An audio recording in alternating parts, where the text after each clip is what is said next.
안녕하십니까, 김승현 목사입니다.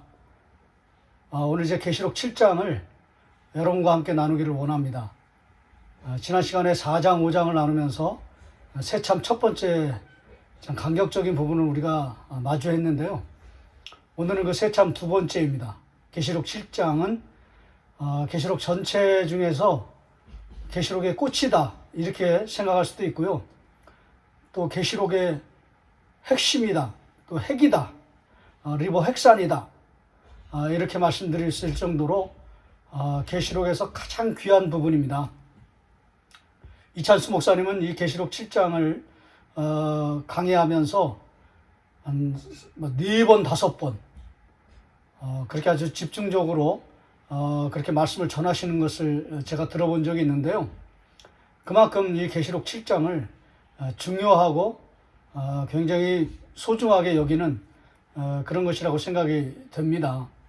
이 계시록 7장 이 새참 두 번째 시간인데요. 구원의 감격이 여기 아주 넘치고 있습니다. 근데 이 하나님의 백성들과 또 24장로들과 또 천상의 그 천사들, 그들이 다 모여서 물론 이제 14만 4천이라고 나오거든요. 그런데 그 14만 4천이 7장에서는 더 확장되고 있습니다. 7장 9절 말씀 보시면 이 일 후에 내가 보니 각 나라와 족속과 백성과 방언에서 이게 교회 공동체거든요. 아무도 능히 셀 수 없는 큰 무리가 나와서 이게 14만 4천이에요. 제가 지난번에 그 게마트리아 하면서 14만 4천의 의미를 말씀드렸는데요.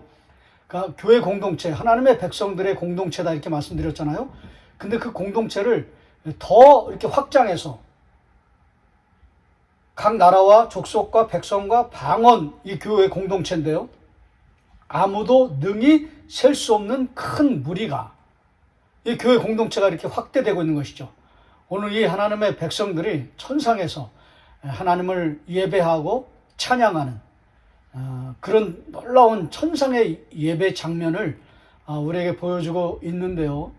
첫 번째는 함께 여러분과 생각해 볼 건 뭐냐면 이 사람들이 왜 이렇게 구원의 감격에 겨워하고 있는가, 구원의 감격을 경험하고 있는가. 그거는 하나님께서 우리들을 지켜주시고 철저하게 보호해 주신다라는 것을 그들이 느끼고 있기 때문에 그렇습니다.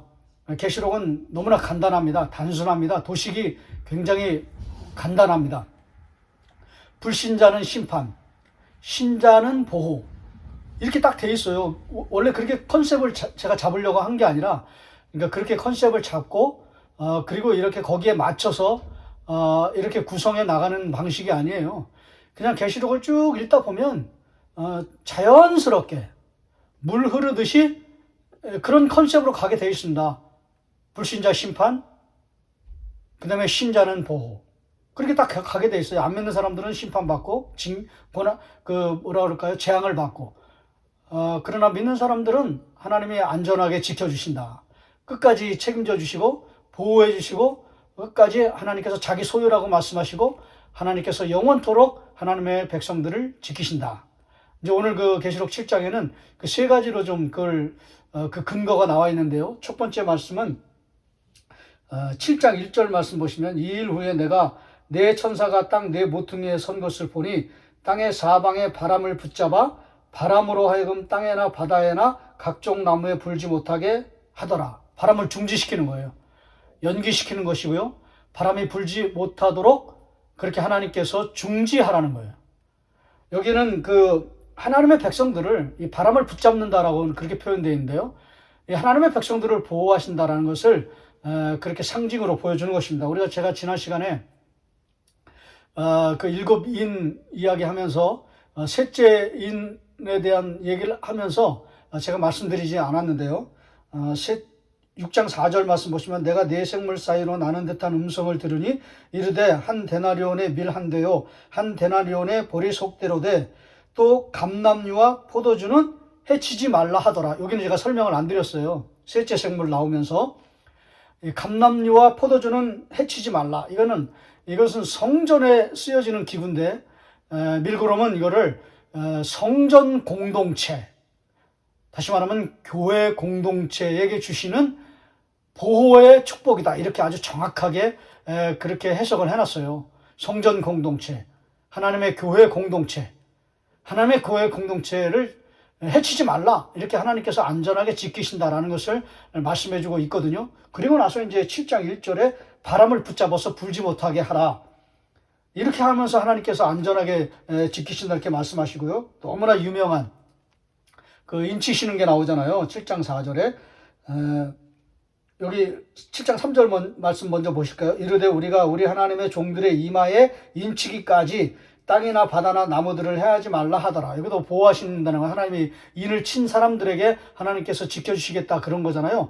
근데 이거를요, 조심해야 될 게 뭐냐면, 조금 위험한 게 뭐냐면 어떤 구체적인 거를 딱 집어서 요거다 하면 안 됩니다. 뭐 666이다, 바코드다. 지금 뭐 그거를 이제 따라가는 사람은 아무도 없잖아요. 그렇게 구체적으로 딱 찍으면 안 되는 거예요. 이거는 그렇게 볼 말씀이 아니에요. 어떨 때는 구약을 활용할 필요가 있고 어떨 때는 구약을 활용하지 않아도 되는 본문이 있는데, 제가 지난번에 계시록 6장에서는 구약을 활용하지 않았잖아요. 이거는 구약을 활용해야 돼요. 에스겔서 9장 6절에 똑같이 그 바벨론 심판이 수행되는 중에 하나님께서 입맞는 사람들을 이제 도장을 찍는다 이렇게 말씀하시면서 하나님의 백성들 가운데 그리고 그 사람들을 안전하게 지켜주시겠다라고 이렇게 말씀하시거든요. 바로 그 본문을 그대로 따온 거예요. 그 에스겔서 9장 6절을 활용한 거예요. 그래서 여기서 이 이마에 인을 치는 거는요, 무슨 바코드다, 육룡이다 그런 게 아니고요. 하나님의 백성들은 심판에서 보호를 받는다. 하나님의 소유기 때문에. 하나님이 안전하게 지켜주시기 때문에, 하나님께서 보호해 주시기 때문에 그들은 결코 고통을 당하지 않는다라는 것이죠. 소유, 보호, 그 다음에 하나님의 인도하심을 받는 사람들이다. 이거 딱 보여주는 거예요. 그 인이요. 4절 말씀 보실까요? 내가 인침을 받은 자의 수를 들으니 이스라엘 자손의 각 지파 중에서 인침을 받은 자들이 14만 4천이다. 아까는 셀 수 없는 무리까지 이렇게 크게 확장되잖아요. 하나님의 교회 공동체가. 그러니까 하나님의 교회 공동체는 하나님께서 소유로 또 보호로 인도로 하나님께서 지켜주신다. 에스겔서 9장 6절 말씀을 가지고 와서, 그러니까 하나님의 교회 공동체를 인도장을 통하여서 하나님께서 지켜주신다라는 것을 보여주고요. 가장 큰 백미는 뭐냐면은 12절 말씀 보시면 이렇게 됐습니다. 이르되 아멘, 찬송과 영광과 지혜와 감사와 존귀와 권능과 힘이 우리 하나님께 세세토록 있을지어다.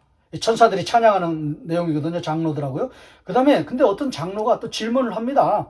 13절에 장로 중 하나가 응답하여 나에게 이르되 이 흰옷 입은 자들이 누구며 또 어디서 왔느냐? 이 사람들 누구냐? 또 어디서 왔느냐? 장로가 물어요. 근데 아주 재밌는 건 뭐냐면 14절에 내가 말하기를, 내가는 요한이에요. 말하기를 내 주여 당신이 아시나이다. 좀 존경하는 표현이죠. 당신은 아시나이다. 장로님은 그 하나님의 백성 그 공동체의 일원 아닙니까? 당신을 좀 높여 부르면서 존칭을 하면서 아시지 않습니까? 그러니까 이제 장로가 자기가 묻고 자기가 대답하는 꼴이 됩니다. 그가 나에게 이르되 이는 큰 환난에서 나오는 자들인데 어린 양의 피에 그 옷을 씻어 희게 하였느니라. 완전히 도장을 찍는 거죠.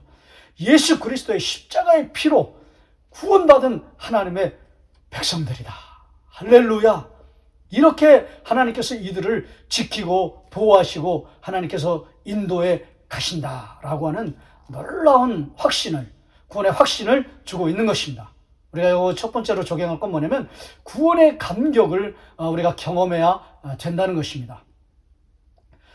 계시록의 이찬수 목사님의 설교를 들어보니까요, 이분이 구원의 감격에 대해서 이제 간증하는 건데요. 저희가 총신대학교 신학대학원에서 이제 학생으로서 공부를 할 때, 그렇게 이제 저도 이제 총신대학교 신학대학원을 나왔는데요, 3년 동안 공부를 하거든요. 그런데 이제 보통 이제 방학이 되면 기숙사를 다 비워두고 이제 각자 집으로 가거나 교회로 가거나 또 시작을 하거나 그러면서 다 가거든요. 식당도 안 하고 그냥 다 올스톱이에요. 근데 이제 뭐 미국에서 왔기 때문에 뭐 갈 데도 없는 거죠. 자기 외롭고 뭐 누구하고 말을 할 수도, 섞을 사람도 없고 그렇게 참 뭐라 그럴까요? 이렇게 말도 못하고 좀 답답하고 고독하고 외로운 그런 시간을 보냈는데, 그러다가 막 뭐 교회도 정해지지 않았으니까 막 이 교회 저게 떠돌이 그 예배인이 됐을 때인데요. 어느 교회에서 예배를 드리는데 막 거기서 그 복음의 그 진수의 말씀을 막 듣고 막 심장이 뜨거워져서 그냥 그 신대원 그 양지에 있는데요. 거기를 막 뛰어다니면서 그냥 막 미친 듯이 막 찬송하고 그냥 막 소리 지르고 그런 경험이 있었다고 하는데요. 그 얘기를 들어보니까 저도 있었습니다. 저는 사실 그 1학년 학기를 다 마치고 났을 때인데요. 그리고 이제 2학년 1학기 하고 났는데 2학년 1학기 때는 제가 점수가 안 좋았어요. 왜냐하면 저희는 굉장히 보수적인 교단이거든요. 그러니까 이제 교수님이 당신이 이제 쓴 책, 그 저서죠. 그걸 이제 강의안으로 이렇게 짤막하게 이제 편집을 해가지고는 그거를 이제 복사해서 다 나눠주는 거예요. 아니면 이제 그 교내 서점에 그걸 이제 맡겨가지고, 거기서 이제 뭐 복사본을 다 떠가지고, 그걸 딸딸딸딸 외우라는 거예요. 거기서만 시험을 내는 거예요. 서철원 교수님은 막 조직 신학하는데 너무 어려운 말을 많이 써요. 그리스도의 비하, 승기. 잘 모르는 말이거든요. 그런 거 막 너무 막 골치 아프고 막 그런 건데, 그런 걸 막 다 그대로 토시 하나 틀리지 말고 외우라고. 그래서 거기서 막 레포트도 내시고, 그 다음에 학기말 시험도 그걸로 보시는 거예요. 그렇게 딸딸딸딸 못 외우는 사람들은 점수를 못 받는 거죠. 근데 저는 그때 어떤 생각을 가졌냐면, 우리와 좀 견해가 다른 분들도 이제 책을 쓴 것들을 좀 우리가 읽어보면서, 세상적이든 뭐 일반적인 서적이든 좀 읽어보면서 꼭 신학이 아니더라도 뭐 신학의 다른 그런 부류의 신학 책들도 다 섭렵을 해야 된다고 저는 생각을 해가지고 이 책 좀 많이 읽어봤어요. 그래서 이거 참 좋다 하면은 이제 레포트에 제가 반영을 했거든요. 몇 페이지에 누구 책에 근거를 출처를 밝히면서 여기서 제가 이 책을 읽어봤는데 이거 참 너무 좋다. 동의가 그냥 전적으로 동의가 된다 막 이러면서 이제 그걸 가져와서 이렇게 레포트에 이제 같이 실어 놓으면 제 앞에서 그걸 던지셨어요. 김군, 이걸 레포트라고 썼어. 다시 써와. 다시 써도 그렇게 쓰면 또 던져버리시고 한 두세 차례. 그 학생들은 그분하고 식사도 같이 하고 그랬거든요. 교수님 식당에서. 근데 저는 너무나 싫어가지고 식사도 같이 안 했어요. 물론 부르지도 않으셨지만은. 그래서 이제 학기말 시험이 됐는데 또 그런 식으로 쓴 거예요. 다른 여타의 교재들을 쫙 보면서 신학서적들을 보면서 이거는 참 좋다. 완전히 그냥 뭐라 그럴까요? 우리하고 완전히 그냥 견해가 완전히 달라가지고 그냥 뭐 사상적으로 다르다 그러면 이제 제가 채용을 안 했지만은 이거는 그냥 뭐 우리가 쓰는데도 무리가 없다 하면 이제 그거를 이제 발췌해가지고 거기다 인용도 하고 그리고 이제 거기다가 조금 더 저의 주장을 이제 가미해서 이렇게 그 시험을 제가 이렇게 써서 냈거든요. 다 주관식이에요. 한 5문제 나오는데. 서술형이죠. 그렇게 딱 썼어요. 그랬는데 F를 주신 거예요. 그래서 제가 이제 찾아갔죠. 선생님 왜 F를 주십니까? 그랬더니 이런 게 아니라는 거예요. 내가 원하는 건 이게 아니라는 거예요. 그냥 그대로 딱 써서 그거 제대로 외워서 써야지. 이게 뭐냐, 뭐 하는 거냐고. F를 주시더라고요. 그래가지고 이제, 근데 그 교수님이 또 근데 사당동으로 또 가서 계절학기를 하셔가지고, 양지에서, 용인에 있거든요.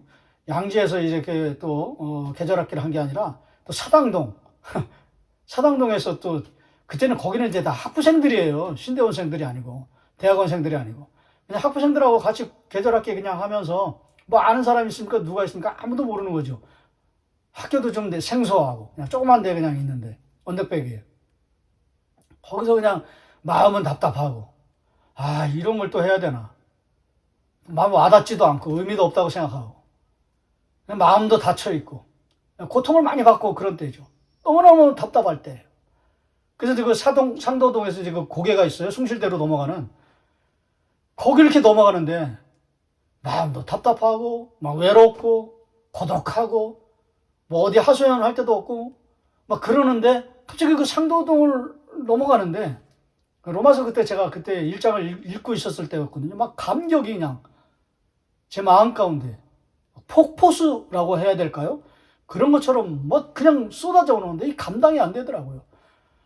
그래서 막 지하철에 예수 천당 불신 지옥 하면 제가 왜 저렇게 비상적일까 이렇게 생각을 하는 그런 때였는데 막 그런 게 자연스럽게 나오더라고. 저도 막 큰 소리로 그냥 미친 듯이 날뛰듯이 예수 천당 불신 지옥 하면서 예수 그리스도 외에는 우리에게 구원을 얻을 만한 다른 이름을 주신 분이 없습니다. 천하의 예수 그리스도 외에는 구원을 얻을 이름이 없습니다. 막 그러면서 그냥 막 미친 듯이 그냥 그 고개를 다 내려가면서 그냥 막 눈물 펑펑 흘려가면서 그렇게 막 미친 듯이 막 뛰면서 막 찬양하고 기도하고 그리고 막 복음을 막 선포하고 그랬던 기억이 나거든요. 구원의 감격이거든요. 제가 그 교육전도사 때 어떤 학생이 생각이 납니다. 그 학생은 이제 고등학교 1학년 여학생이었는데요. 저는 그 친구의 예배의 그 자세에 비하면 발끝도 못 따라가는 거예요. 만약에 그 세례 요한이 나는 예수님의 발끝도 미치지 못합니다. 막 그런 고백이 나오는데 제가 꼭 그와 같은 짝이었거든요. 그 친구는 이제 그 부모님이 예수님을 안 믿어요. 그러니까 아버님이 너무나 막 핍박을 하는 거예요. 그래가지고 막 그 폭행을 가하고, 그래가지고 매를 맞고, 교회 가지 말라고 엄청 때리시는 거예요. 근데 이 학생이, 임태현이라는 학생이거든요. 학생이 그런데도 불구하고 교회를 나오는 거예요. 물론 이런데 막 다 맞아가지고 몸을 다 가렸죠. 여성을 비하하는 건 아니지만은 막 바지를 입었어요. 몸을 다 가렸죠. 몸도 막 욱신욱신거리고 막 아프죠. 근데 맨 앞자리에 나와요. 항상. 근데 저는 그냥 막 복음, 막 예수 그리스도. 교육전도사니까 막 뜨거움이 그때 막 있어가지고 막 애들이 알아듣든 못 알아듣든 그냥 막 복음을 선포했어요. 그냥 성경에 있는 내용만 가지고. 다른 얘기 아무것도 안 하고 그냥 예수 그리스도. 십자가에 죽으셨다. 십자가의 언덕, 칼보리의 언덕. 그것 때문에 우리가 살아난 것이다. 막 그런 얘기만 막 계속 했거든. 로마서, 뭐 복음서, 뭐 어디든지 막 그냥 그것만 다 해가지고 그것만 그냥 강력하게 선포했어요. 설교를 들으면 막 울어요. 차절 울면서 기도하고 울면서 손 들고 찬양하고 막 기도하고. 그 친구를 제가 보면서요. 신령과 진정으로 드리는 예배가 저런 거구나. 저한테서 경험을 해야 되는데 제가 자신을 보면서 경험해야 되는데 반대로 저는 그런 걸 잘 모르겠고 그 친구를 보면서 저게 신령과 진정으로 예배 드리는 거구나. 마음을 다하고 뜻을 다하고 성품을 다하여 힘을 다하여 드리라고 그랬는데 저런 게 진짜 그런 거구나. 이제 그 친구를 보면서 그걸 느끼는 거예요. 느껴지는 거예요. 그게. 구원의 감격이죠. 근데 저도 똑같이 지금은 그걸 경험하고 있습니다. 할렐루야. 그 요한계시록을 지금 하면서 4장 5장 하면서 여기 7장에 여러분 여기 한번 보십시오. 놀라운 구원의 감격이 있습니다. 여러분이 너무나 잘 아시는 그런 말씀 아닙니까? 9절에 이후에 내가 보니 각 나라와 족속과 백성과 방언에서 아무도 능히 셀 수 없는 큰 무리가 나와 흰옷을 입고 손에 종려가지를 들고 승리의 표현이거든요. 보좌 앞과 어린 양 앞에 서서 10절에 큰 소리로 외쳐 이르되 구원하심이 보좌에 앉으신 우리 하나님과 어린 양에게 있도다. 여러분 이 복음성가도 이거 나와 있지 않습니까? 막 구원의 감격으로 24장로들 그 다음에 하나님의 백성들 천사들이 그냥 뭐 삼위일체로 삼중창으로 그냥 막 구원의 놀라운 감격을 표현하고 있는 거 아니겠습니까? 천상의 구원의 감격의 예배입니다. 이런 찬송이 지금 여기 들어 있는 거예요.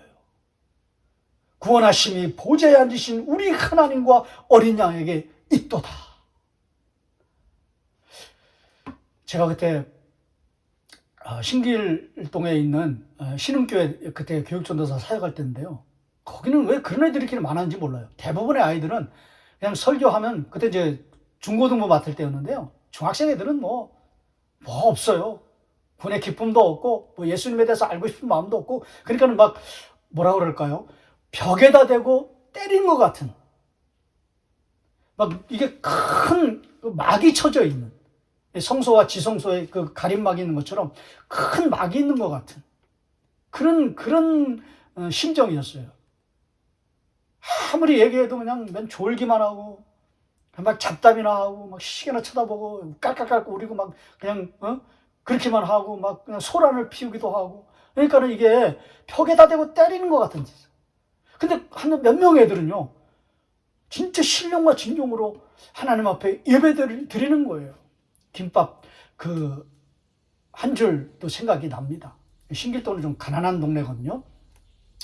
그래가지고 뭐 이렇게 독서실, 도서관 그런 데가 없어요. 뭐 조금 뭐 부유한 동네 이제 길 건너면은 그런 동네가 있는데 거기에 이제 그 저쪽으로 그 여의도 쪽으로 넘어가는 그런 데예요. 신길동에서 이렇게 좀 넘어가면 큰 도로 건너가면 거기 이제 여의도는 잘 사는 데잖아요.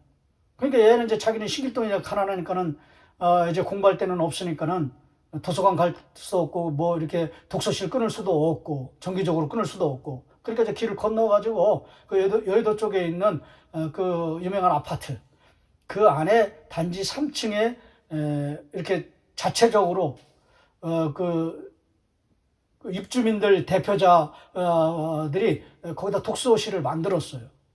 근데 얘가 이제 그 자기 반 친구가 거기 사니까는 그거 이제 걔가 이제 티켓을 어떻게 해줘가지고 빌려줘가지고 그거를 가지고 이제 거기 가는 거예요.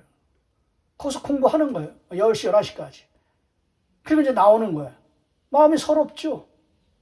다른 친구들은 다 집으로 가는 거예요. 눈이 마주치는 거예요. 그 잘 사는 집으로. 근데 자기는 또, 그 힘들게 사는 달동네로 가야 되는 거예요. 마음이 힘들죠. 어렵죠. 배는 고프죠. 그럼 저녁에 이제 잠깐 나와가지고 뭐 먹을 수는 없어요. 뭐 이렇게 뭐 밥을 사 먹을 수는 없는 거예요. 백반 사 먹을 수도 없고 편의점 같은 것도 없으니까 뭐 사 먹을 수도 없고. 근데 그때 김밥 뭐 300원, 500원 뭐 이렇게 할 때예요. 그런 거 하나 발견했다고 막 그렇게 기뻐하는 거예요. 전도사님 기뻐하십시오. 그게 잊혀지지도 않아요. 뭐냐? 시험 잘 봤냐? 제가 그런 말을 하면 안 되는데 뭐 좋은 일 있냐? 아니죠. 오늘 안 맞았냐? 근데 그게 김밥 한 줄에 300원 하는 데를 발견했다는 거예요. 돈을 아낄 수 있었다는 거죠. 좀 눈물이 나더라고요. 마음이 안쓰럽고 그렇더라고요. 돈 있으면 뭐 걔들 간식 사주고 뭐 그럴 텐데 그런 것도 못하고 그냥 뭐 가끔씩 그렇게 했지만은 마음이 아픈 거예요. 뭐 할 수 있는 게 뭡니까? 기도밖에 없는 거죠. 하나님, 저 아이 하나님 마음에 위로를 주시고 힘을 주시고 능력을 주시고 정말 저렇게 외롭고 저렇게 마음속에 있는 그런 허탈한 그런 마음들이 하나님 그걸 복음의 구원의 감격으로 이길 수 있게 하여 주시옵소서. 저의 주제는 온통 그거 하나였습니다. 복음, 구원의 감격, 그걸 가지고 살아야 된다. 단순하게 살아야 된다. 복잡해질 필요 없다. 예수 믿는 건 단순하다. 예수 믿으면 구원의 감격이 오고 구원의 확신이 오고 그리고 십자가의 능력이 거기서 막 그 샘솟는 그런 말할 수 없는 감동이 온다. 막 그렇게 했거든요. 그러니까 이제 뭐 그 마음속에 늘 기쁨이 충만하죠. 그래, 그렇게 그런 아이인데 김밥 한 줄 때문에 너무나 기뻐하는 그런 아이였는데 나중에는 그 이화여대 자연과학부 특채로 들어갔거든요. 근데 그 아이도 태연이처럼 꽃 다 2명이에요. 몇 명 되지도 않아요. 그냥 맨 앞자리에 나와요. 울면서 기도하고 찬양하면서 기도하고 예배드리면서 기도하고 감격하면서 기도하고 오늘 이 설교를 들으면서 오늘 뭐 계시록 7장은 아무것도 없어. 복잡하지 않아요. 단순해요. 첫 번째, 구원의 감격을 우리가 경험해야 된다. 구원의 감격에 겨워하는 그런 마음을 가져야 한다. 여러분에게 이런 마음이 넘쳐났으면 좋겠습니다. 조금 더 적용하면 제가 상도동에서 그 고갯길 넘어오면서 그 막 미친 듯이 그냥 날뛰면서 그렇게 막 감격에 겨워서 태연이처럼 그렇게 감격에 겨워서 김밥 한 줄 그 아이처럼 그 아이는 지금 이름 잊어버렸는데 그 아이처럼 감격에 겨워서 그렇게 예배하다가 뭐 여러분 사는 동네든지 아니면 우리 그 개복교회 거기 중앙로 거기 막 나오셔가지고 우리 교회 막 언덕 내려오시면서부터 그냥 막 그 골목골목 막 다니시면서 그냥 구원의 기쁨을 표현하고 감격을 노래하고 찬양할 수 있는 그런 여러분이 좀 나오시고요. 그런 분들이 좀 계셨으면 또 이 설교를 들으면서 또 혹시 그런 분들이 또 나오시면 얼마나 참 감사할까. 그런 생각도 듭니다. 두 번째는 구원의 감격이요. 이게 무엇으로 이게 증명돼야 되냐면요. 다른 거 없어요. 예배로 증명하셔야 돼요. 신령과 진정으로 드리는 예배. 저는 요즘에 그 사랑부 예배를 드리면서 한 시간 내내 저는 그렇게 지금 예배를 드립니다. 자리에 앉자마자 찬송하고, 자리에 앉자마자 기도하고, 또 자리에 앉자마자 말씀을 사모하고, 그리고 또 찬양하고, 또 기도하고. 이렇게 지금 막 한 시간 그렇게 막 예배를 드리니까요. 이제 제가 알겠더라고요. 저는 태연이를 통해서 그걸 봤는데, 이제는 제가 좀 느껴지더라고요. 믿어지더라고요. 신령과 진정으로 드리는 예배는 이런 거구나. 제가 지금 비로소 경험하고 있습니다. 뜻을 다하여, 마음을 다하고, 뜻을 다하고, 힘을 다하여 드리는 예배. 바울이 빌립보 감옥에서 신라와 함께 막 찬양하고 기도하는 그 예배. 세상과 나는 간고도 없고 구속한 주만 보이도다. 예배의 핵심은 그겁니다. 하나님만 높여드리고, 하나님만 의식하고, 하나님만 바라보고, 하나님만 집중하면서 드리는 예배. 다른 것들은 안 보이는 거죠. 악기도 안 보이고, 사람도 안 보이고, 막 왔다 갔다 하는 사람도 안 보이고, 그냥 막 이렇게 막 우왕좌왕하는 사람도 안 보이고, 서성이는 사람도 안 보이고, 그냥 온전히 하나님께만 바라보면서 그렇게 예배하는 거죠. 여러분, 김동호 목사님이 그 아카데미 강의를 하시면서요, 이렇게 말씀하셨어요. 자기가 좋아하는 음식에 젓가락이 간다는 거예요. 하나님의 젓가락도 있다는 거예요. 하나님도 어디에 젓가락이 많이 가실까? 자기가 생각을 해봤대요. 그리고 성경을 다 찾아보고 자기가 묵상하고 검토해 보니까 딱 하나 찾아낸 게 뭐였냐면, 이건 예배다. 두말할 것도 없이 예배다. 하나님은 예배를 가장 기뻐하신다. 그러면서 내 집은 만민의 기도하는 집이다 그랬잖아요. 기도하는 측면으로 봤는데, 그분이 또 다른 분의 해석을 보니까 내 집은 예배하는 집이다. 그런 뜻도 있다는 거예요. 전 동의합니다. 기도가 예배고 예배가 기도죠. 내 집은 기도하는 집이다. 하나님은 젓가락은 여기에 있구나. 그걸 깨달았다는 거예요. 무엇보다도 하나님의 백성들이 하나님을 예배할 때, 구원의 감격을 가지고 하나님을 예배할 때 하나님이 제일 기뻐하시고 하나님은 영광을 받으시는구나. 그거를 깨달았다는 거예요. 여러분, 오늘은 좀 예배에 대해서 좀 구체적으로 말씀드릴게요. 여러분, 저는 교회가 뭐라고 생각하냐면요, 교회는 유람선이 아니에요. 관광하는 그런 관광선이 아니에요. 그리고 교회는 뭐 전투선이다, 저는 그렇게도 보지 않습니다. 전투기다, 그렇게 보지 않습니다. 저는 교회는요, 그냥 그냥 공연장이에요. 공연장. 공연장에는 중앙에 뭐가 있어요? 무대가 있죠. 거기서 배우들이 공연을 하죠. 마찬가지예요. 우리는 어떤 사람인가? 구원의 감격을 가지고, 맡은 배역을 가지고 공연하는 것처럼 하나님을 예배하는 거예요. 그러면 관객은 누굽니까? 하나님이시죠. 하나님이 공연을 보시는 것처럼 예배를 받으시는 거예요. 예배를 받으시는 분은 하나님이십니다. 그런데 이게 주객이 바뀌어지면 안 돼요. 위험한 것입니다. 이게 거꾸로 되면 안 돼요. 내가 예배를, 공연을 해야 되는데, 올려드려야 되는데, 예배는 안 드리고 구경하는 거예요. 누구처럼? 관객처럼. 관객이 돼버렸어요. 관객으로 교회 오시는 분들이 너무나 많아요. 또 어떤 분들은, 물론 교회는 봉사도 참 귀합니다. 봉사가 얼마나 중요한지 여러분 너무나 잘 아시잖아요. 왜냐면 봉사를 안 하면 교회를 겉돌아요. 떠돌게 돼 있어요. 소속감이 없어요. 그리고 깊이 있게 하나님을 예배하는 마음을 잃어버리기가 쉬워요. 그냥 왔다 갔다 하는 것 뿐이에요. 제가 지난번에 마당만 밟는데 꼭 그렇게 될 가능성이 농후해요. 그래서 봉사를 하셔야 돼요. 그런데 봉사도 중요하지만 더 중요한 게 뭘까요? 예배예요, 예배. 예배 없는 봉사자가 될 수가 있거든요. 그 위험한 거예요. 그 심각한 거예요. 뭐 1부 예배 드렸다, 2부 예배 드렸다 해도 뭐 그냥 그거 그냥 건성으로 드리는 거 아닙니까? 시간 보내는 거 아니에요? 그러면 자기가 봉사하는 데 가서 막 뜨겁게 예배를 드려야죠. 근데 거기는 그냥 봉사만 하는 거예요. 막 맡은 것만 그냥 막 하는 거예요. 예배가 없는 봉사자는 굉장히 위험한 거예요. 봉사가 나쁘다는 게 아니에요. 봉사는 좋은 거예요. 그러나 봉사만을 위한 봉사, 봉사를 위한 봉사, 또는 봉사만 있는 봉사, 이거 굉장히 위험합니다. 이거 큰일 납니다. 이건 교회가 무너져요. 교회가 영성이 없어요. 교회가 이게는 흔들리는 거예요. 교회를 말아먹는 거예요. 예배자가 있어야 되는 거예요. 봉사는 조금 못하고, 봉사는 조금 문제가 있어도 예배에 집중하고, 예배에 생명을 걸고, 목숨을 걸고, 내 믿음을 다하고, 내 중심을 다하고, 그래서 중심 잃은 마음을 가지고, 뜨거운 그 열기와 열망을 가지고 하나님을 예배하는 자가 되어야 한다는 것이죠.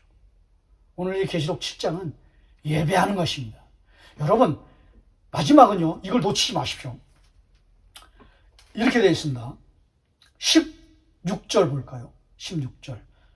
그들이 다시는 줄이지도 아니하며 목마르지도 아니하고 해나 아무 뜨거운 기운에 상하지도 아니하리니. 17절. 이는 보좌 가운데에 계신 어린 양이 그들의 목자가 되사 생명수 샘으로 인도하시고 하나님께서 그들의 눈에서 모든 눈물을 씻어 주실 것이니라. 이건 위로거든요. 이게 그 뭐라 그럴까요? 소유, 보호, 인도 그런 걸 넘어서 완전히 하나님께서 그 아픈 마음을, 그 고난받는 그런 사람들을 구원의 감격 가운데, 예배 가운데 들어가 있는 사람들, 24장로처럼, 천사처럼, 하나님의 셀 수 없는 무리들처럼 예배의 깊은 그 예배 가운데 들어가 있는 사람들에게만 주시는 은혜예요. 특혜예요, 특혜. 그게 뭡니까? 위로예요, 위로. 이건 아무나 주시는 게 아니에요. 예배자에게만 주시는 거예요. 그러니까 오늘 이 계시록 7장의 핵심은 이겁니다. 예배자가 되어야 한다. 그래야 하나님이 주시는 위로를 경험할 수가 있다라는 것이죠. 아까 제가 그 김밥 한 줄이죠. 그 친구요, 제가 참 부끄러운 그걸 느꼈는데요. 제가 그랬거든요. 야, 너 뭐 그런 거 가지고 김밥 한 줄 그 싸게 하는데 그때 그거 하냐? 어? 아, 그리고 너 뭐 그러다가 너 저거 시험 떨어져서 뭐 하냐? 어떻게 되려고 그래? 그랬더니 이렇게 얘기하는 거예요. 지금까지 너무나 어려운 환경과 그 과정 속에서도 하나님 나에게 구원의 감격을 주시고 기쁨을 주시고, 그러면서 지금까지도 신실하게, 중요한 건 이거예요. 신실하게 저를 인도해 오신 하나님께서 마지막에 넘치는 위로를 주시지 않을까요?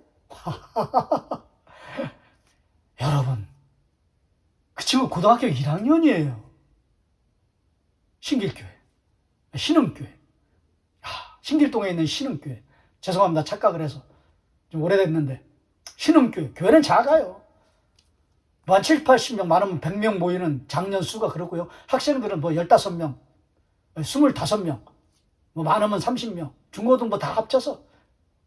근데 그 중에 한 명, 그 중에 2명, 태연이하고 걔. 그런 애입니다. 와, 넌 나보다 낫다 그랬어요. 정말 믿음이 넌 나보다 낫다. 백부장과 같은 그런 믿음이다. 나는 한 50부장도 안 되는데 나는 한 5부장 정도 될 텐데 너는 100부장인 것 같다. 내가 막 그랬거든요. 걔 여러분 어떻게 된지 아까 말씀드렸지만 이화여자대학교 자연과학부 특채로 들어갔습니다. 위로죠, 위로.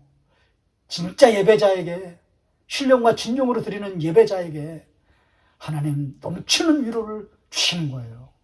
그 태연이라는 아이도요, 걔는 또 서울대학교 들어갔어요. 걔는요. 하나님 정말 놀라우신 분이시더라고요.